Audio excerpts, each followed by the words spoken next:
noches para todos los dominicanos. Muchísimas gracias por acompañarnos en esta su propuesta final, domingo 27 de enero, año 2019. Muchísimas gracias por acompañarnos. A los que están aquí, nos ven a través de Telefuturo, canal 23. A los que están en el mundo, en Estados Unidos, en el mundo, en Europa, nos ven a través de telefuturo.com.do en tiempo real. Y a los que están en la ciudad de Nueva York, específicamente nos ven a través de Buena Visión, canal 51. Alexander Valenzuela, buenas noches. Saludos, compañera Joana. Como siempre, un gusto, un honor, un placer compartir esta jornada, la jornada del domingo, la jornada de propuesta final. La propuesta final del domingo, 10 a 11 de la noche, usted lo ha dicho, por las distintas plataformas de comunicación. Muy pronto por nuestro canal de YouTube para compartir en vivo. ¿Cómo se va a llamar? No, porque sea aparte. O sea, No, por ahí lo vamos a transmitir ¿también? en vivo también, claro. Claro, y por otra plataforma importante. Ah, bueno, sí, claro. Pero pensé que lo de Me estoy adelantando. Creía, Vamos, pero bueno. usted me ha dicho, hay que renovarse Hay que día a renovarse, día. sí, sí. Usted se ha ido renovando en su vida, se ha ido renovando en el amor, se ha ido renovando preparándose, ahora usted es diplomática y cosas. Bueno, hay que estudiar, eso es lo único que nos queda, estudiar. Experta en relaciones internacionales. Bueno, ¿Y en qué sí. más? ¿Perdón? ¿Y en qué más? Bueno, esa experta cuidando a Lauren, por ejemplo. Sí, esa es la mejor profesión. Eso es lo más importante, sí. Sí. Eso es lo más interesante de todo. Entonces, ¿cómo le ha ido a usted? Sí, Ya se bien. fue enero. Ya se fue Vivimos enero. el último domingo de enero. Sí, sí, el primer mes, caramba. Sí. Y qué largo, ¿eh? Largo, no, que va, son igual días. No se crea, ¿no? Para el que espera el tiempo es una eternidad. ¿Y usted está esperando qué? Que pasen los meses. Iba a ser indiscreto, le iba a preguntar a quién es que usted está esperando. No, esperando a nadie. Todo está aquí. Todo está aquí. O sea, todo lo que usted necesita y de su vida. En la casa lo tengo, sí. En la casa y en el país. No, en la casa, está en la casa. En la casa. A usted le va a ir mal en el asunto del canal ese que vamos a... Yo creo, sí. Canal En de el YouTube para transmitir en vivo. Usted y yo en vivo. Usted y yo. No, que eso Confesiones íntimas. es que eso no puede ser en vivo. Claro, tiene que ser así. Que no vamos a editar ahí. Sin censura. No. Ahí va a estar la esencia No. de ese trabajo y de una forma de comunicar Eso hay que editar. y de temas que no necesariamente podemos compartir abiertamente por esta plataforma. Ya. Vamos a esperar, a ver. ¿Le parece bien? Me parece excelente. Cuénteme Pero mire, entonces cómo ve usted el ambiente internacional Sí, y mira, hay nacional. Hay mucho- temas que han preocupado y Sí. que se han mantenido en la palestra durante esta semana de corte nacional. En el ambiente internacional también, en el ámbito internacional más bien, pero que tocan los intereses de República Dominicana y hemos estado anunciando cosas y anunciando decisiones. Así es, prácticamente con el rechazo de muchas naciones de la región Sí. hacia el gobierno de Nicolás Maduro y asumiendo o reconociendo la autoproclamación de Juan Guaidó en Venezuela, presidente de la Asamblea Nacional. Es una situación, los venezolanos cada día que pasa se les complica más la situación dentro de esa crisis política, social, económica que atraviesan por las malas decisiones, el mal rumbo del presidente Nicolás Maduro, que tomó juramento esta semana pasada hasta el 2025. Entonces, hay varios puntos importantes que han sucedido esta semana. Primero, las declaraciones del presidente Donald Trump de Estados Unidos de reconocer a Juan Guaidó como el presidente interino, como presidente de la Asamblea Nacional y rechazando el reconocimiento de Nicolás Maduro. Nicolás Maduro llamaba a la delegación diplomática estadounidense a salir del país, le daba 24 horas, específicamente, creo que fue el jueves en la mañana o el miércoles en la noche, le daba 72 horas para que salieran del territorio venezolano, pero decía Donald Trump o Mike Pompeo más bien decía en Estados Unidos que como ellos, a quien reconocen es al presidente interino, Juan Guaidó, que es un joven de 35 años, Sí. de Voluntad Popular del partido de Leopoldo López, que está en prisión domiciliaria en su casa, aniquilado por el presidente Nicolás Maduro, lo mismo que pasó con Enrique Capriles, aunque no está detenido, no pudo participar del proceso electoral. Se ha Entonces, inhabilitado. son como muchas cosas que han pasado en Venezuela. El presidente de la Asamblea Nacional emitía una nota, o sea, reconociendo y llamando a las sedes diplomáticas a permanecer en la República Bolivariana de Venezuela. O sea que ahora hay un tema interesante en Venezuela. Primero, surge este líder prácticamente de la nada, un líder, no sé si ponerlo de comparación con Hugo Chávez en aquella ocasión, 98-99, porque eran contextos diferentes, aunque la población hastiada en aquel entonces de Adeco y Copellanos, cansados de que se habían chupado toda la riqueza del país, Sí. ahora hastiado de este régimen chavista encabezado por Nicolás Maduro, surge Juan Guaidó como un líder de oposición que asume, o sea, lo reconoce la oposición, recibe el apoyo de la oposición, que era también un problema que había en Venezuela porque la oposición no estaba cohesionada. O sea, para hacerle la oposición a Maduro, cada uno estaba por su bando, igual que lo que pasa aquí con la oposición, que todos quieren ser presidente. Allá pasaba exactamente lo mismo. María Corina Machado quiere ser presidente, Enrique Capriles quiere ser presidente, Leopoldo López quiere ser presidente, todos quieren ser presidente. Ayuso. Entonces, en ese afán de todos querer ser presidente, cada uno estaba por su lado. Ahora ha sido diferente y están dándole su apoyo a Juan Guaidó ahora como una forma quizás de salir a camino.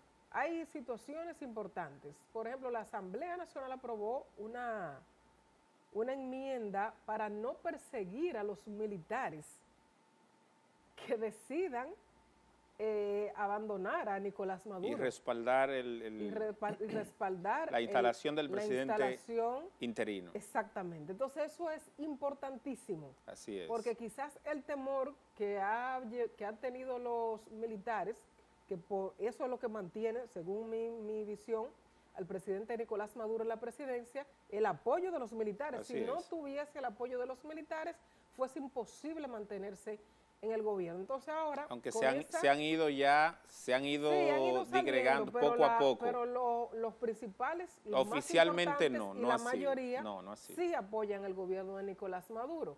Hay que ver cuánto duraría ese apoyo. De eso va a depender realmente qué pase con la instalación del presidente interino, porque recuerde que es interino conforme a lo que establece la Constitución venezolana de qué debe darse y de esa especie de espacio transitorio para el llamado, la convocatoria a elecciones, que es lo correcto. Fuera de cualquier asunto, este reconocimiento de los países y de los organismos internacionales en Venezuela, fuera de cualquier intervención a la cual yo me opongo rotundamente, lo que debe pasar es un llamado a elecciones, pura y simple, el retorno de la democracia y de la libertad en Venezuela y de la estabilidad en ese país, política, económica, social, eso es lo que debe pasar en Venezuela y que esas elecciones sean creíbles, que se pueda respetar, que pueda participar no un 20% de la población, que pueda participar el 80, el 70, el 90% de la población. Eso es lo que debe pasar ahora en Venezuela. Uno se opone a cualquier tipo de manifestación, de intervención, la autodeterminación de los pueblos, establecida por el derecho internacional, establecida luego de la creación de la ONU. Recuerde que el centro y quien da paso a la ONU, la Sociedad de Naciones, era justamente porque no pudo detener la Segunda Guerra Mundial, en primer lugar. Y en segundo lugar, no era capaz de mantener que los países se respetaran mutuamente y respetar la soberanía, la autodeterminación de los pueblos. Entonces, cada uno de los acuerdos, cada uno de los articulados en la Carta de la OEA, en el Estatuto de las Naciones Unidas, bueno, pues justamente para garantizar y para respetar esto. esto es lo que debe darse ahora en Venezuela. Yo creo que el régimen de Nicolás Maduro no había vivido una etapa como la que se está viviendo ahora, ¿eh? Yo creo que el punto más alto de la crisis que ha enfrentado y que la supo manipular muy bien con la participación de líderes de la región, interviniendo para garantizar, líderes de la región, doctora, identificado con un sentimiento, valga la redundancia, de identidad con Venezuela, pero con la izquierda de Venezuela. Y que esa parte del liderazgo de República Dominicana y de la región ahora entendió, y así ha sido, de que esa identidad, ese sentimiento no puede ser ya con la izquierda y con el socialismo democrático, entre comillas, que encabeza Nicolás Maduro, sino que debe ser con el pueblo venezolano. Entonces, sabido esto, giran todas las presiones para que pueda entonces ser convocado, sea un llamado a elecciones puras, libres, simples y reales, serias en Venezuela, y que pueda retomarse el orden democrático en ese país. Hay otros temas interesantes que hemos tenido aquí en el país. Continúa la ruta electoral, continúan, esta semana hubo el pronunciamiento de la Junta Central Electoral conforme a la solicitud de dos organizaciones políticas. Alianza País y Opción Democrática habían solicitado una serie de puntos a través de una comunicación depositada en la Junta Central Electoral para el proceso de primaria y selección de sus candidatos, para llevarlo al proceso general de febrero y posteriormente al de mayo del año 2020. Entonces, se ha pronunciado la Junta Central Electoral, ha habido una respuesta inmediata por parte de estas dos organizaciones políticas a través de sus líderes, Guillermo Moreno y Minú Tavares. Y bueno, la otra parte del cronograma, recuerde, si mal no es en julio, el primer domingo, el 7 de julio, que se abre el proceso para el asunto de la primaria. Ya los partidos han ido corriendo, han ido caminando con sus candidatos, con sus aspirantes. Candidatos no son hasta que se inscriban. Tanto el PRM, el Partido de la Liberación Dominicana, hay un análisis interesante de esta semana que compartió Listín Diario, de cómo se han rezagado la mayoría o todos los candidatos del Partido de la Liberación Dominicana, excepto Leonel Fernández, por la decisión pendiente de anunciar las palabras del presidente Danilo Medina, que yo en lo personal pienso, y usted me corregirá, que Reinaldo Pared Pérez ha sido el más perjudicado con el anuncio del presidente en esa entrevista con Yatna Tavares, el anuncio, porque pudo no decirlo, el anuncio del presidente de que se iba a pronunciar en marzo, y de cómo frenó cada una en marzo, o cuando su partido decidiera abordar el tema. Sí, correcto. Porque entonces, hay fechas específicas para presentar las candidaturas ante la Junta Central y debatir su calendario interno de la organización. Exactamente. Entonces, esto ha afectado a esos aspirantes que mucha de su simpatía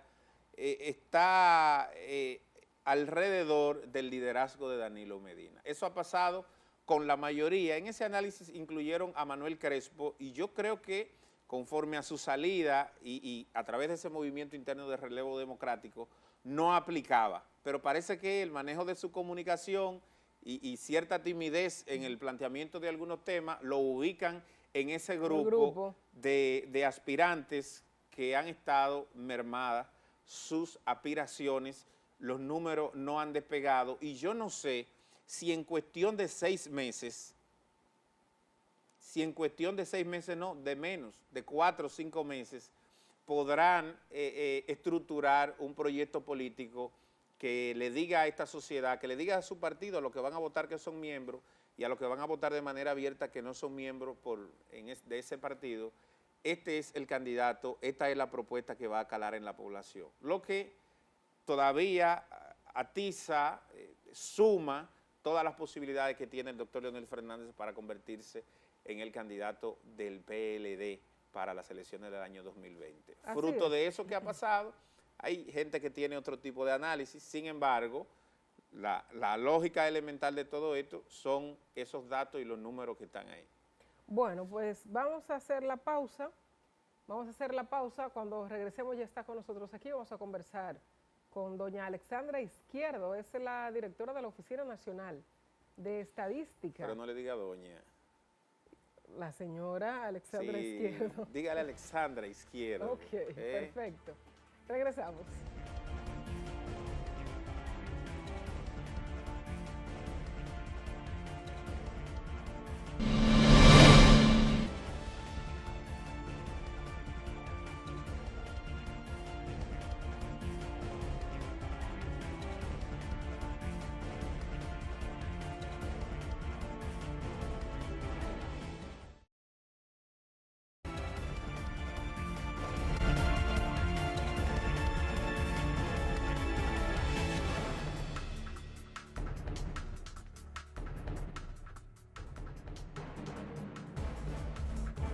Bien, estamos de vuelta en Propuesta Final. Vamos a conversar ahora con nuestra buena amiga, doña Alexandra Izquierdo.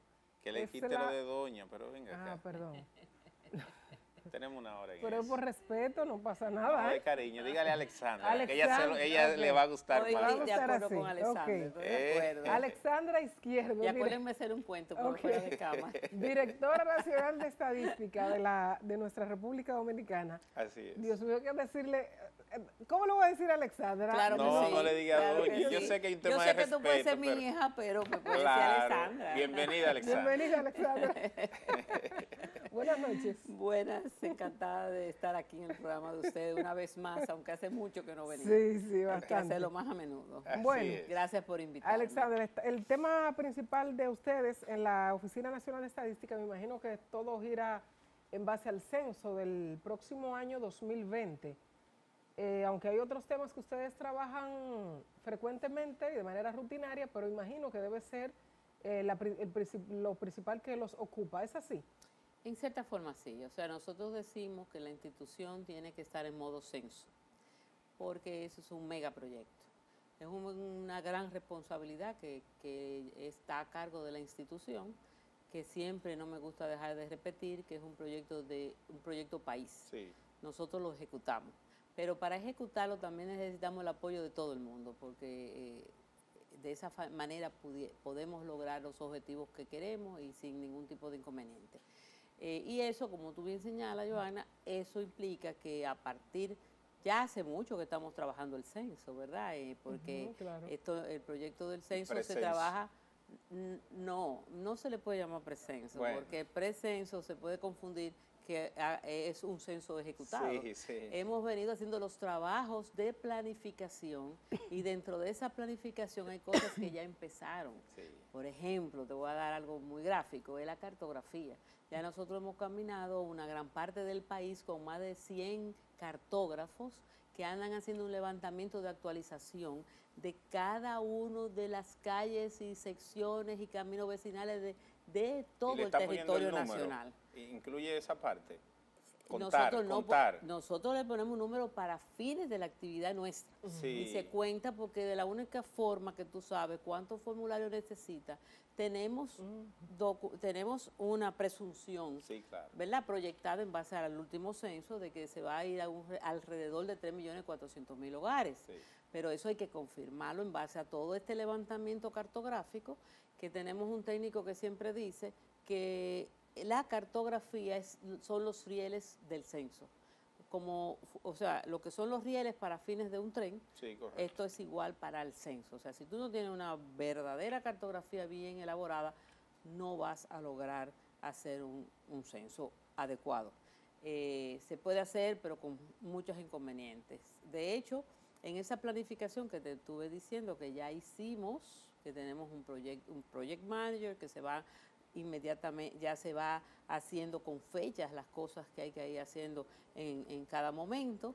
Entonces, con esa planificación la elaboramos en base también a hacer un levantamiento de las cosas que no funcionaron en el 2010, de manera que podamos poder evitar que se repitan. Sí. Entonces, porque si no se hace así, pues sin darnos cuenta las repetimos. ¿Cuáles son, perdóneme doctora, cuáles son esos puntos negros, Alexandra, de ese censo del año 2010 que hasta hoy no ha revertido credibilidad para nadie en ningún segmento de la población, y con su trabajo ahora en estos años que usted tiene en la ONE y los resultados de esas encuestas, de los trabajos que se hacen anual y que hemos visto cómo se explotan positivamente esos resultados y para qué sirven, incluyendo para uno con los datos y los análisis y las investigaciones? Entonces, ¿cuáles son esos puntos negros que usted está convencida de que no va a haber ningún inconveniente con este censo? Y le voy a agregar lo siguiente.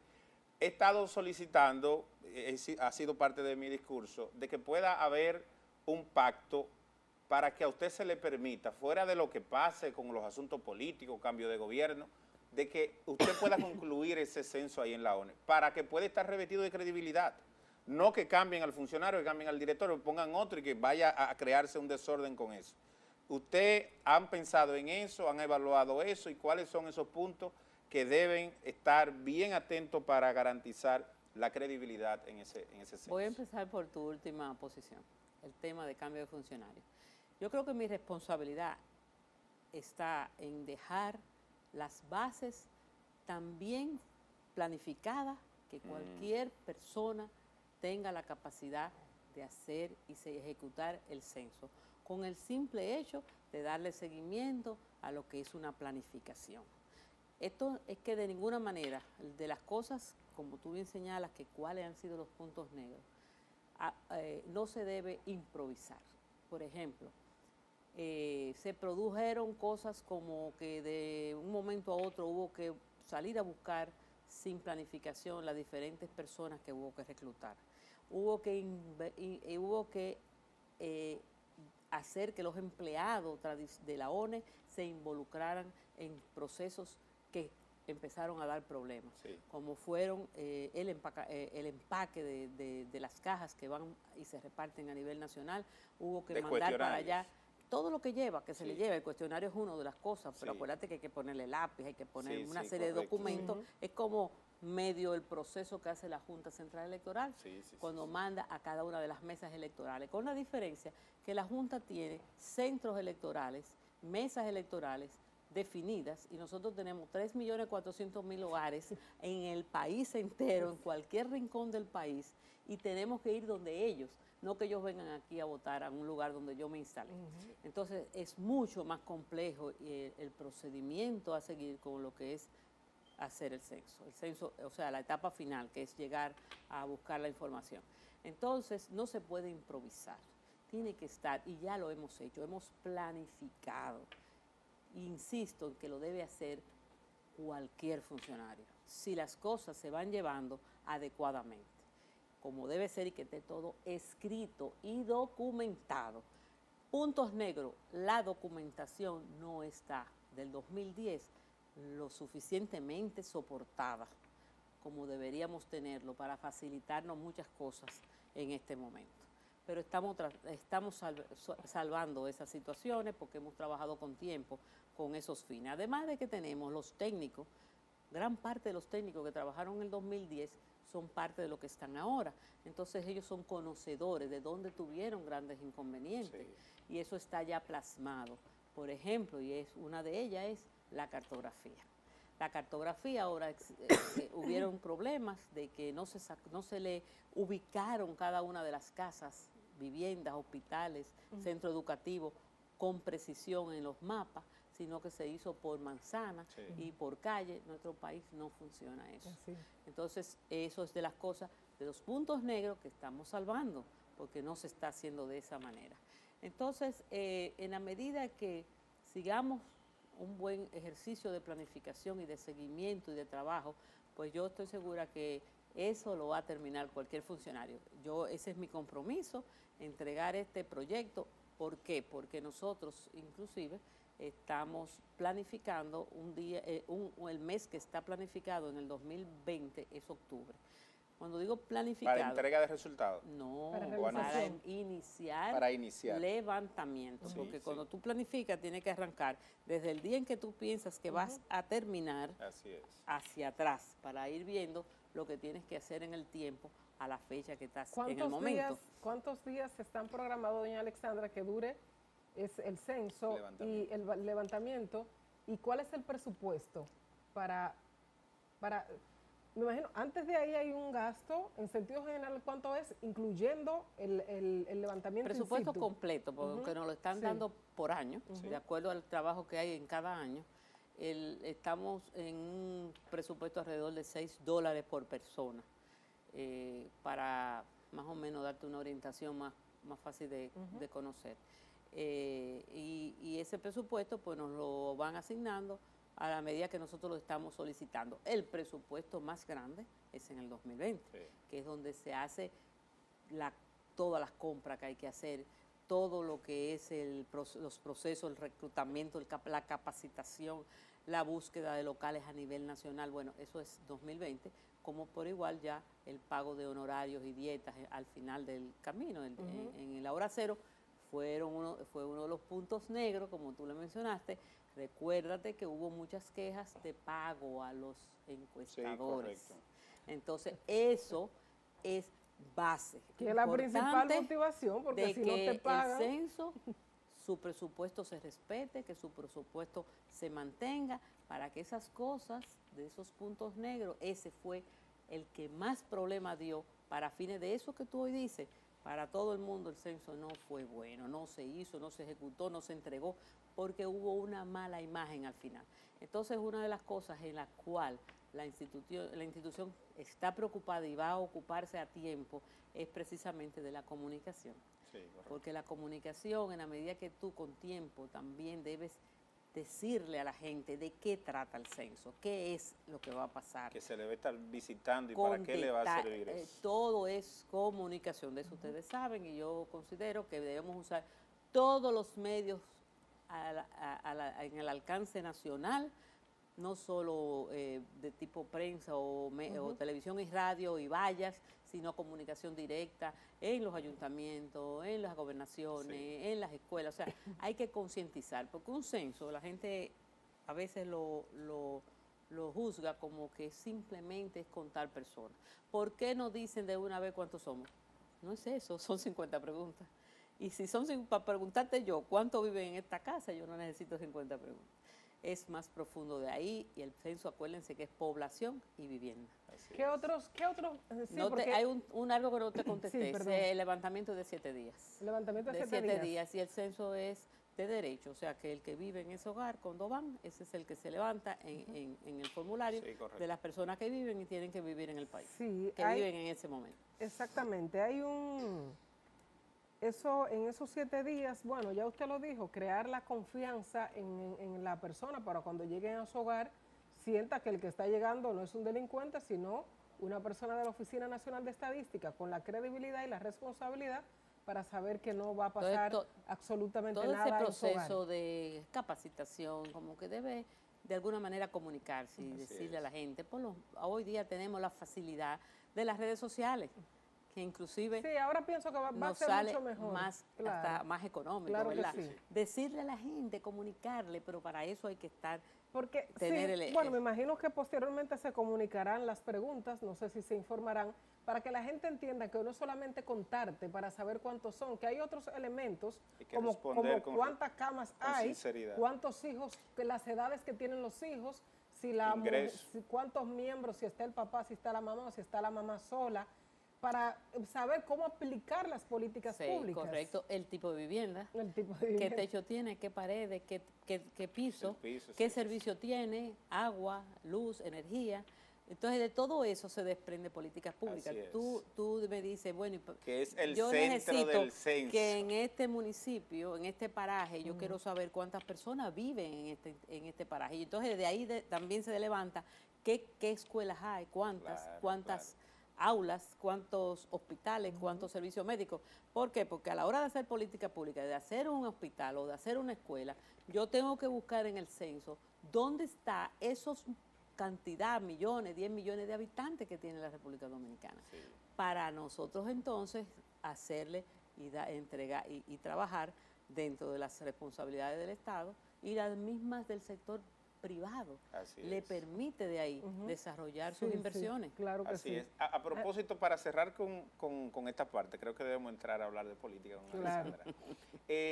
¿Cuáles sectores, no sé, la parte de acceso a la información o comunicación debe manejar esas estadísticas, son los que más demandan información, aunque debo confesar que en su portal, en la página web, está muy bien diseñado y se encuentran muchísimas las informaciones, que no hay que solicitarla por allá. Pero ¿cuáles son los que más demandan? Mira, así mismo como tú dices, eso es cierto. La página web es muy visitada y tiene mucha información. O sea, nosotros, nuestro medio de comunicación principal es la página de nosotros y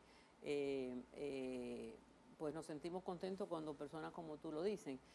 Además, recibimos solicitudes adicionales, porque en la página no está la base de datos, por ejemplo, que solicitan de muchos productos que tenemos. ¿Quiénes? Profesionales de la estadística, profesionales todavía, por ejemplo, a nivel de estudiantes que están haciendo trabajos especiales, piden datos adicionales. A nivel internacional nos mandan a pedir información adicional a lo que está en la página. Tenemos también, por ejemplo, datos que damos muy a menudo a los ayuntamientos, a los municipios, a los parajes que piden. Tú sabes que hay ayuntamientos pequeños que no tienen las condiciones, nos piden datos. Esos datos se sacan algunos del censo, pero otros también del Departamento de Cartografía, porque ese levantamiento que yo le estoy diciendo a ustedes que hacemos, que es un levantamiento para fines censales, hay una gran información que le sirve a todos esos alcaldes que tenemos en el país. Bueno, y Alexandra, recuerdo que usted fue la primera que dijo hace ya algunos meses que usted fue la primera que se refirió a la reelección del presidente Danilo Medina. Muchos querían enterrarla cuando usted dijo eso y otros les pareció bien lo que usted dijo. ¿Usted sigue sosteniendo, sigue pensando igual? ¿Cambió de idea en el camino? ¿Qué usted piensa ahora? Dice tú que muchos me querían enterrar. Tuve gente que me dijo, pero ven aquí, ¿por qué tú te quemas así tan temprano? Porque realmente fue un poco temprano, pero la realidad es que uno viendo una obra de gobierno, una trayectoria como la que vemos a diario y comprobamos del presidente Medina, pues no es difícil uno ver que ese es el futuro de la República Dominicana, el que más le conviene. Sabemos que hay un escollo, que es lo que trae más ruido. Y la oposición ha sido muy sabia. Perdóname para decirte, sigo pensando igual. No he cambiado de opinión. Y quizás ahora lo que el tiempo me ha ido dando la razón. Mucha gente ha ido corroborando con mi posición. La oposición fue sabia. Al otro día de ganar Danilo con un 62%, dijo, nosotros si no nos damos rápido a atacar este gobierno, no vamos a poder llegar en las próximas elecciones, y empezaron a satanizar. Hicieron primero, la Constitución tiene algo que es totalmente, diríamos, no podemos ser inconstitucional porque la propia Constitución que dice, un solo individuo en el país entero está en esa Constitución, se le niega el derecho de poder optar a volver a ser presidente. O sea, eso se cae de la mata, ¿verdad?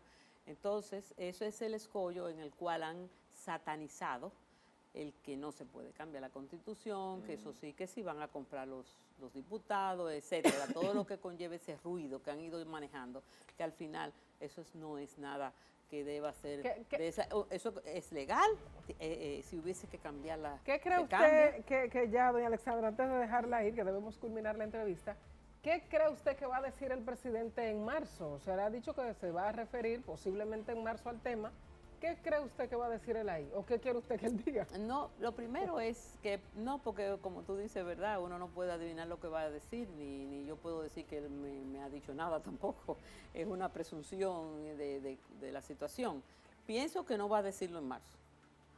Que él en marzo no va a decir su posición. Y segundo... o sea, que es después. Sí, porque todavía es temprano también. Yo pienso que las primarias son para octubre. Entonces yo creo que él no tiene por qué dar información en marzo. Esa es mi opinión. Y llegará el momento que obviamente tenemos que esperar y acatar su decisión, porque Alexandra, es la de él. Hay gente, analistas, pensadores del tema político que dicen, Bueno, si esta parte del reformismo, mucho vinculado con el gobierno, con el Estado, no toman una decisión en conjunto con su partido, estarían compelidos, estarían llamados a pactar como sea, descartado una posible reelección de Danilo conforme a su anuncio. ¿No descartan ustedes esta parte, pactar con Leonel, el candidato que se ve como normal en el PLD? Mira, eso es una decisión partidaria, la que tú me preguntas, sí. Y yo no tengo esa calidad para poderte dar una opinión real, porque no estoy interactuando en el día a día del Partido Reformista. Ahí vuelvo a presumir cosas, insisto, en que el Partido Reformista va a hacer alianza con el PLD. Lo he dicho, lo estoy diciendo. El Partido Reformista va a hacer alianza con el PLD en esta ocasión. Esa es también una presunción. Y otra es que yo aspiro a que estemos todos juntos.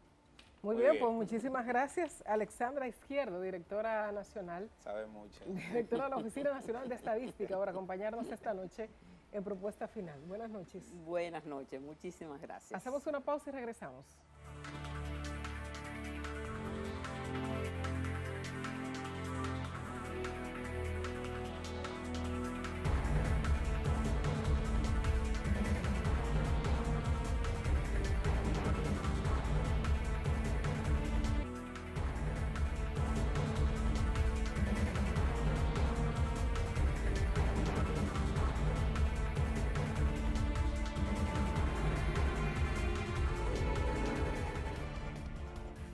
Bueno, mire, celebramos recientemente, usted está como medio pícara hoy.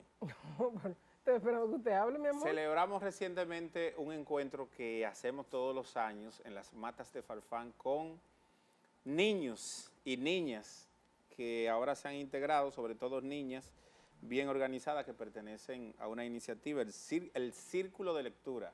Ah, pero ¿será usted que estaba ahí? Sí, sí. Entonces, queremos agradecer a todos los años. Es una iniciativa que busca promover que estos niños, muchos niños de distintas condiciones puedan participar en un encuentro, una cena, todos los años puedan participar con nosotros. Es un gesto también de desprendimiento y de acercamiento y de uno mantenerse también cercano con la población, con el sector, con el barrio que vio nacer a uno, y quisiéramos entonces agradecer a cada una de la gente, empresarios y entes particulares que todos los años participan y aportan para que esto sea una realidad. Eduardo Mazanet y Junior Méndez son dos empresarios que históricamente nos han apoyado a través de Madeline Angélica, Hogando Encarnación, y nosotros queremos hacer un acto de reconocimiento público a su gesto de desprendimiento todos los años para apoyarnos en esta actividad. Don Roger García, Sibelis Méndez, un grupo importante de gente, nuestra querida pastora Jenny Matos, así es, que históricamente todos los años también nos ayuda, quien escribe para mimañanero.com, que dirige nuestro hermano Víctor Valenzuela. Entonces, gracias a cada uno de ustedes. Sí, espero que no se me haya quedado nadie. Agradecer a nuestra buena amiga Rixi, también Uribe. Ah, sí, claro que sí. Fue manifiesta con su aporte. Nuestra fundación no recibe recursos económicos. Dinero directo. No recibimos dinero en efectivo, recibimos aportes. Usted quiere llevar una silla de rueda, aportar libros para los niños, todo eso que quieran las personas aportar, pero no recibimos dinero en efectivo, es un principio de nosotros. Así agradecer a Cristian Castillo. A Cristian, sí, claro que sí. Sí, de NSC Noticias, allá en las matas de Farfán, que históricamente ha aportado y nos ha ayudado y ha colaborado en materia de comunicación con la fundación, y a cada una de la gente que de un modo u otro aporta para que se mantenga esta iniciativa y otra, por ejemplo, la del Círculo de Lectura, con las niñas que históricamente van a estar leyendo y que posteriormente vamos a poder compartir esos resultados. Ha culminado el primer grupo con unos 8 o 10 libros que le llevamos en principio, niñas de 10 a 15 años que no habían leído absolutamente nada anteriormente. Y bueno, ya se han ido familiarizando con los libros. Quizás ahora, como yo siempre les digo, quizás ellas no entiendan la importancia de la lectura ahora, porque en esa edad casi uno nunca entiende eso, pero más adelante sin duda que reconocerán lo que están haciendo ahora con ellas mismas. Así es. Pues gracias, doctora. Así llegamos a la parte final de esta propuesta. Así es. Será hasta el próximo domingo, si el Señor lo permite. Buenas noches.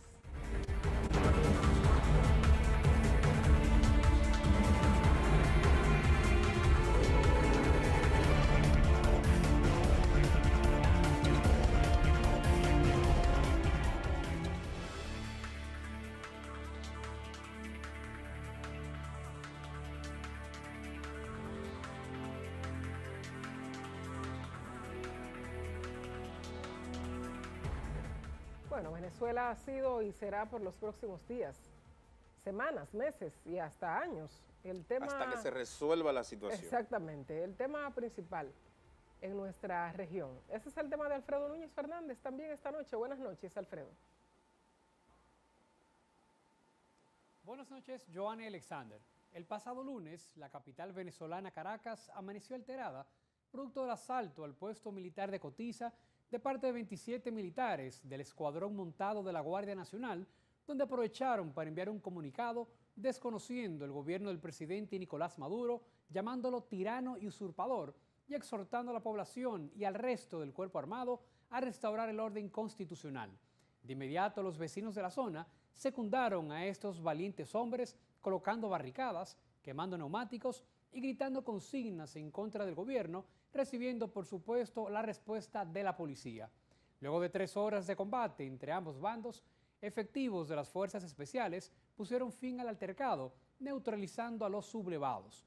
No tardó para que el chavismo dijera que atribuye a lo ocurrido oscuros intereses de la extrema derecha y que promete un castigo ejemplar contra lo que ellos consideran son unos delincuentes. Pero esta es la primera de una serie de manifestaciones. El miércoles, Juan Guaidó, presidente de la Asamblea Nacional y principal figura de la oposición, gracias al mismo oficialismo y al atropello que sufrió la semana pasada, llama a concentraciones en todo el territorio nacional.